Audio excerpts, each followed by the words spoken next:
Matagumpay na naaresto ang isang punong barangay na kilalang high-value individual sa isinagawang drug bypass operation sa Barangay Bondulan, San Dionisio, Iloilo nito lamang ika-15 ng Pebrero taong kasalukuyan. Ang operasyon ay pinangunahan ng Special Drug Enforcement Unity ng San Dionisio Municipal Police Station sa San Dionisio sa pangunguna ni Police Captain Maria Rosela C. Buenvenida, Officer in Charge kasama ang mga tauhan ng Iloilo Maritime Police Station 6 at PDEU Team 3 ng Iloilo Police Provincial Office. Ang suspect na kinilalang si alias Nared, 52 taong gulang ay kasalukuyan nanukulan bilang punong barangay at itinunuring ng mga kapulisan bilang high-value individual.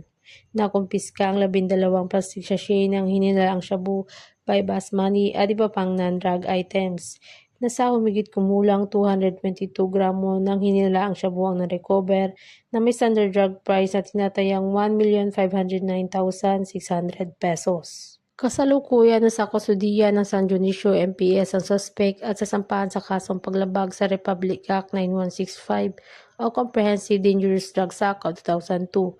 Hindi tumitigil ang mga kapulisan sa pagsugpo sa mga pagbabawal na droga sa buong rehiyon upang maging mapanatag ang mamamayan na maging tahimik at matiwasay ang kanilang hanapbuhay sa araw-araw. Mula dito sa Police Regional Office 6 sa Kanyang Police News Network Correspondent Patrolwoman Reza Valencia, alagad ng batas, tagataguyod ng Balitang Pulis.